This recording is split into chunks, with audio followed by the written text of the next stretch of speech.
Isang estratehiya ang aming binuo ng aking mga pinsan upang malaman namin na angkan nga sila ng mga aswang. Nagkaisa din kami ng aming mga gagawin upang tagumpay naming malisan ang baryo na wala ni isang masasawi sa amin. Dahil ng mga oras na iyon ay malakas na ang kutob ko na angkan nga sila ng mga aswang. Bago kami bumaba ng bahay, ay pinahupa muna namin ang aming mga sarili. Pilit kong kinakalma ang aking diwa upang malaya kong magawa ang aking pananaliksik. At hindi pa rin mawaglit sa aking isipan ang karumal-dumal na trahedya na naganap kanina sa sayawan na ikinasawi ng isang lalaki. Nang humupa ang tensyon sa aking puso at isipan, ay naisipan na naming bumaba ng hagdanan.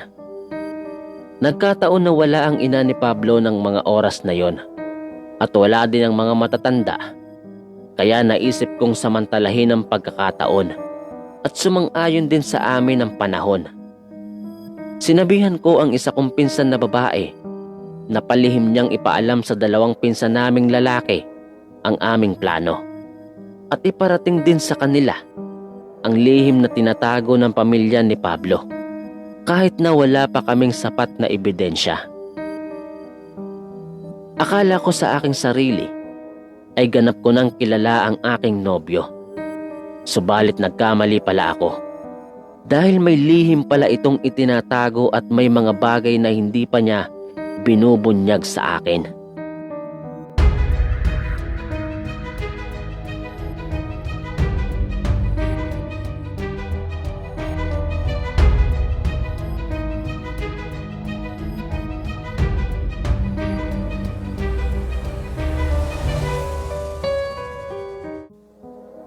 Matapos kong sabihin sa isang pinsan kong babae ang kanyang gagawin, ay sinamahan naman ako ng dalawang pinsan ko na magmasid sa buong paligid.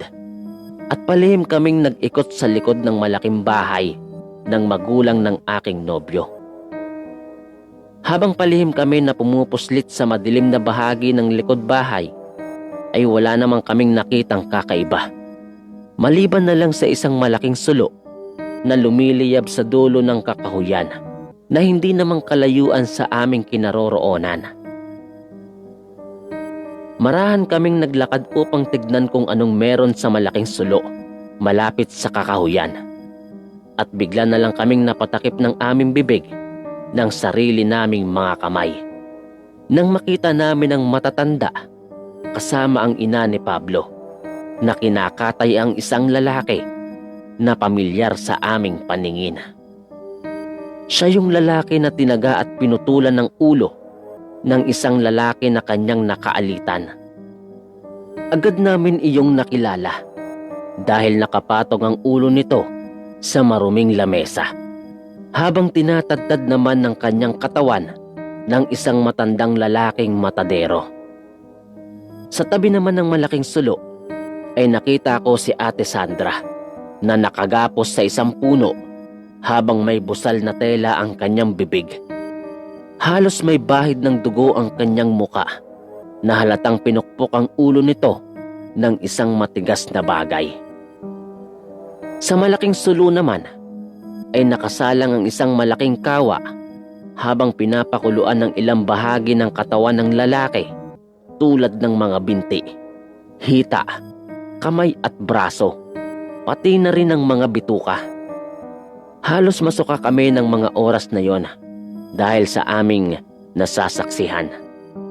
Tama nga ang aking hinala na angkan ng aswang ang pamilya ni Pablo.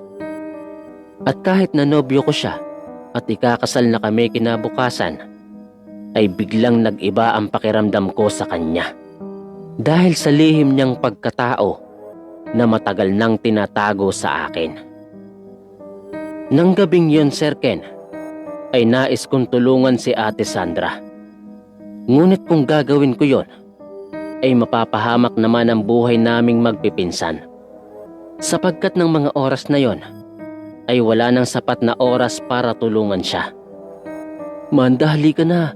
Umalis na tayo dito habang may oras pa. Nanganganib din ang buhay natin kung magtatagal pa tayo dito. Saad sa akin ng isa kong pinsan. Pero kailangan nating iligtas si Ate Sandra. Kawawa naman siya kung hindi natin siya tutulungan. Sagot ko naman sa sinabi ng aking pinsan. Nababaliw ka na ba, Manda? Paano natin siya matutulungan? Halos mapapansin nila tayo kung gagawa tayo ng hakbang. Lalo na, malakas ang kanilang pang-amoy at pakiramdam. Sambit naman ng isa ko pang pinsan.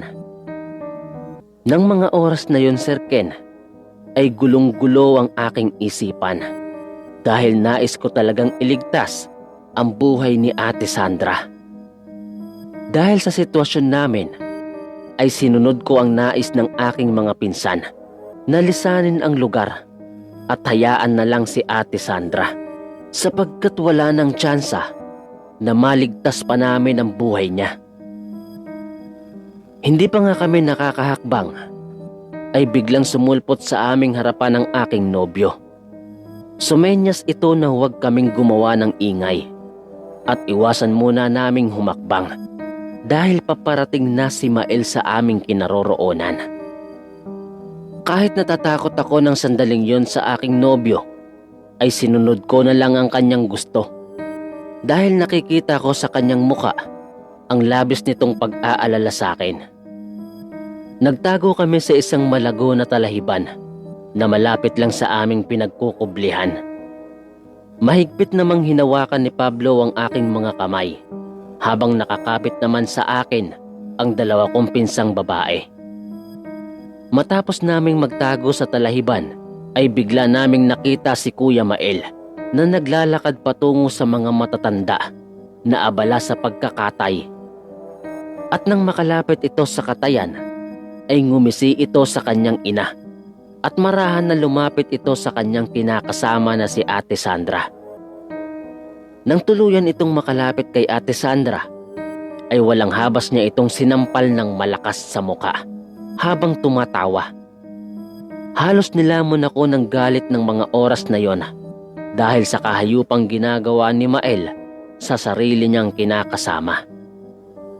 Hanggang sa binulungan ako ng aking nobyo na pangatlong babae na daw si Sandra na dinala ng kuya niya sa kanilang baryo upang katayin at ipakain sa mga bisita. Nang nakaraang taon kasi ay kinasal ang kanyang ate at ang kinakasama ni Mael ang ginawang handa.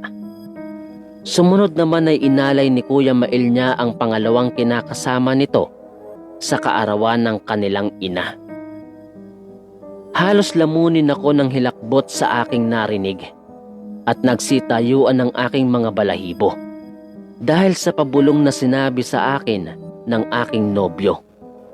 At sinabi din sa akin ni Pablo na wala naman daw mangyayari sa aking masama sapagkat ganap ko na siyang asawa kinabukasan. Dahil ang nais ng kanyang pamilya ay yang gawin ako upang maging ganap na kauri nila.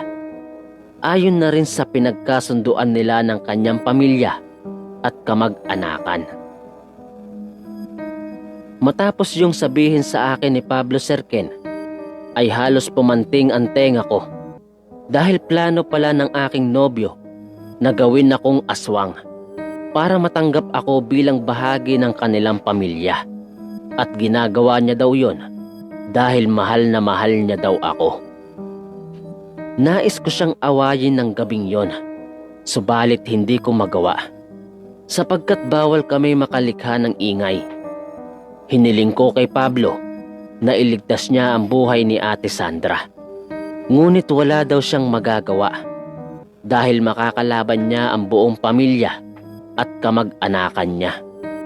Bukod pa doon, ay hindi lang sila ang pamilyang nagmula sa angkan ng mga aswang, kundi ang iba pang pamilyang naninirahan sa kanilang baryo.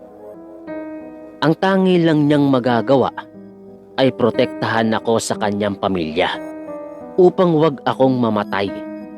At ang pagiging saling lahi ko ang paraan para matanggap ako ng kanyang pamilya bago kami ikasal kinabukasan. Nang gabing yun, Sir Ken, ay marahan ko ring binulungan ng aking nobyo na makikipaghiwalay na ako sa kanya at hindi matutuloy ang aming kasal. Dahil sinabi ko sa kanya, nalilikasin na namin ang kanilang baryo bago pa sumapit ang araw ng aming kasal. Subalit nagulat na lang ako sa kanyang isinagot dahil pumapayag ito sa aking desisyon at humihingi rin siya ng kapatawaran sa malaking kasalanan niyang nagawa. Sinabihan niya ako na bumalik na sa kanilang tahanan at kunin ang ilan naming kagamitan upang tuluyang likasin ang kanilang lugar at isama ko ang lahat ng aking mga pinsan. Kukunin daw niya ang atensyon ng kanyang pamilya na abala sa pagkakatay upang wag daw kaming mahalata sa aming paglisan. Matapos niya iyong sabihin, ay naglakad siya patungo sa kinaroroonan ng kanyang ina at Kuya Mael. At sinamantala naman naming maglakad ng maingat pabalik sa kanilang tahanan. Nang mga oras na yun, Sir Ken, ay hindi na namin nalaman ang mga kaganapan nang tumungo si Pablo sa kanyang pamilya at kamag-anakang abala sa pagkakatay ng karne ng tao. Dahil tumungo na kami pabalik sa bahay upang kunin ang mga gamit para lumikas. Subalit labis akong nagtataka kung bakit pa sila kumatay ng manok at baboy kung tao naman ang ihahanda nila sa aming kasal. Nang makabalik kami sa aming silid, ay naisipan namin na hindi na lang dalhin ang aming mga kagamitan dahil malaking abala lang ito sa aming paglisan. At mahahalata kami ng ibang kauri nila na nasa harapan ng kanilang tahanan na abala sa pag-iinuman. Habang ang ate naman ng aking nobyo ay abala din sa pagluluto ng ilang putaheng ulam. At ang dalawang pinsang ko namang lalaki ay alalay lamang sa pag-iinom ng alak habang nasa tabi nila ang isang pinsan kong babae. Habang nasa silid kami ay hiniwa ko ang ilang piraso ng kalamansi at piniga ko ang katas nito sa botelyang may laman ng langis at may halong halamang gamot.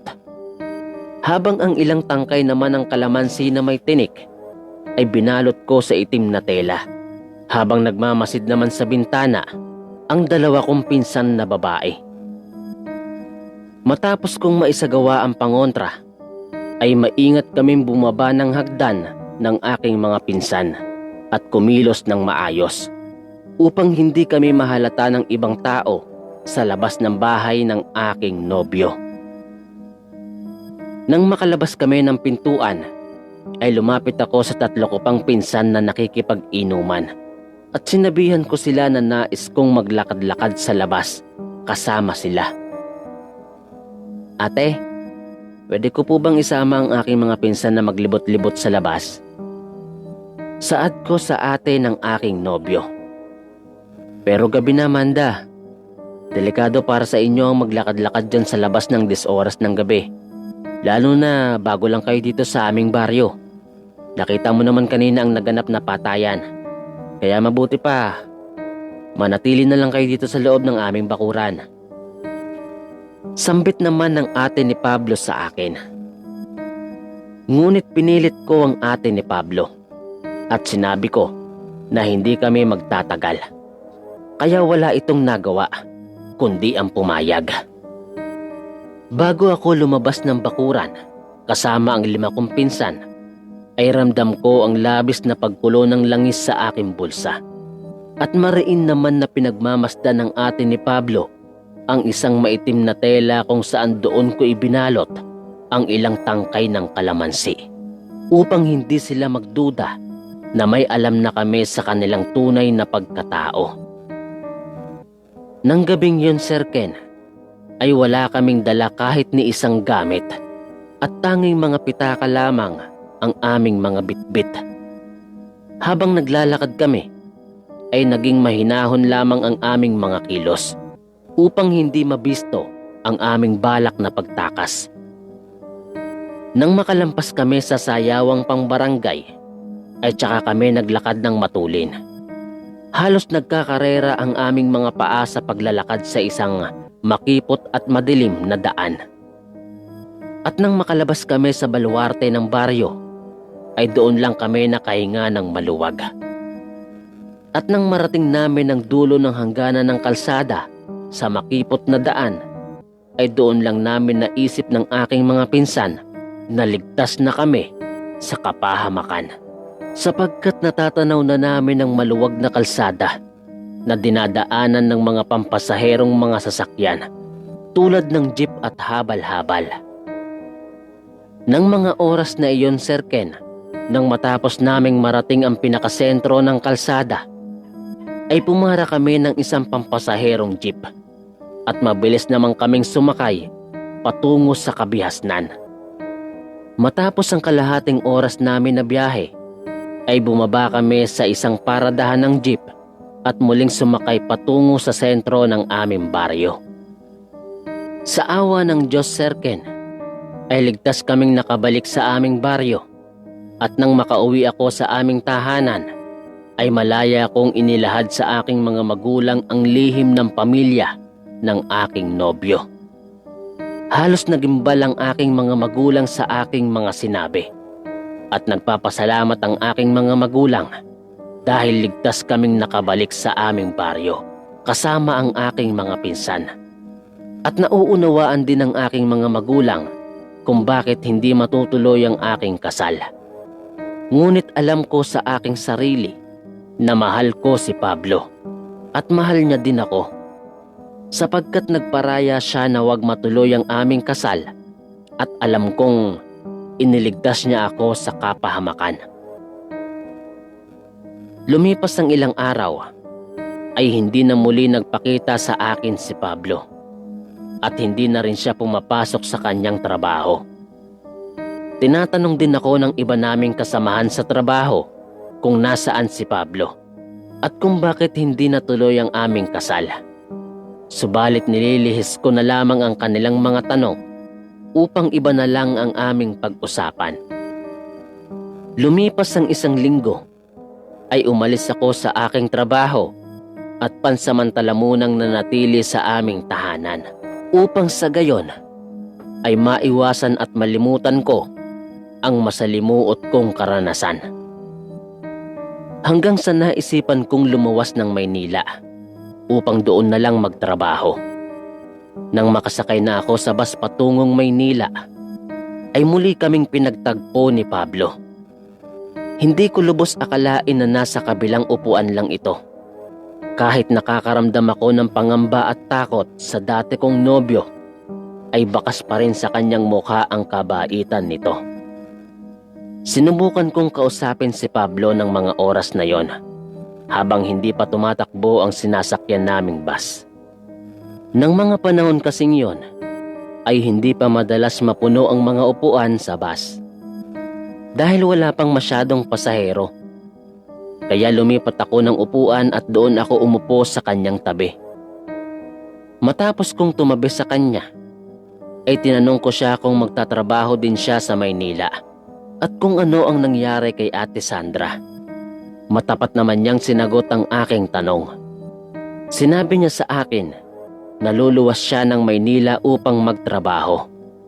At si Ate Sandra naman ay muling pinakawalan ng Kuya Mael niya at pinauwi sa kanilang probinsya, kapalit ng paglihim nito sa kanilang tunay na pagkatao. Aksidente kasing nalaman ni Ate Sandra ang lihim na katauhan ng pamilya ni Kuya Mael. Kaya naisipan ng kuya niya na katayin ito at ihanda sa aming kasal. Ngunit mahal pala ni Kuya Mael si Ate Sandra, kaya pinalaya niya ito. At tungkol naman sa aming naudlot na kasal, ay pinaliwanag din ni Pablo sa kanyang pamilya. Sinabi din niya sa akin na araw-araw niya akong sinusubaybayan para sa aking kaligtasan upang protektahan sa iba niyang kamag-anakan. Halos napaiyak ako sa mga sinabi sa akin ng dati kong nobyo, Sir Ken, at napasandal ang aking ulo sa kanyang balikat. Dahil sa aking mga nalaman, ay muling nabuo ang pagmamahalan namin ni Pablo. Pagdating namin sa Maynila, ay magkasama kaming nangupahan sa isang maliit na bahay. at muling nagsimula para sa panibagong hamon sa buhay. Sa paglipas ng ilang buwan, ay nabuntis ako ni Pablo at nakabuo kami ng isang maliit na pamilya. Naging mabuting ama si Pablo sa nag-iisa naming anak, at sa paglipas ng panahon ay muli kaming bumalik sa aming probinsya at doon nanirahan kasama ang aking mga magulang. Nagpakasal din kami ni Pablo sa naganap na kasalang pambarangay sa aming lugar, at tinanggap naman ng malugod ng aking pamilya si Pablo kahit na alam nila ang lihim nitong pagkatao. Kahit nasa probinsya na kami naninirahan ni Pablo kasama ang aming anak, ay ni minsan hindi namin nagawang pumunta sa kanilang baryo upang manatiling lihim ang muling pagsasama namin ni Pablo sa kanyang pamilya. Hanggang dito na lang po ang aking kwento, Sir Ken. At sana'y maibigan ito ng inyong mga tagapakinig. At sana, kapulutan din nila ito ng aral. Tama nga ang kasabihan, sa haba man ng prosesyon, ay sa simbahan pa rin ang tuloy. At kahit marami mang pagsubok at hadlang na dumating sa buhay, ay kaya pa rin itong lampasan, basta manalig ka lang sa poong may kapal.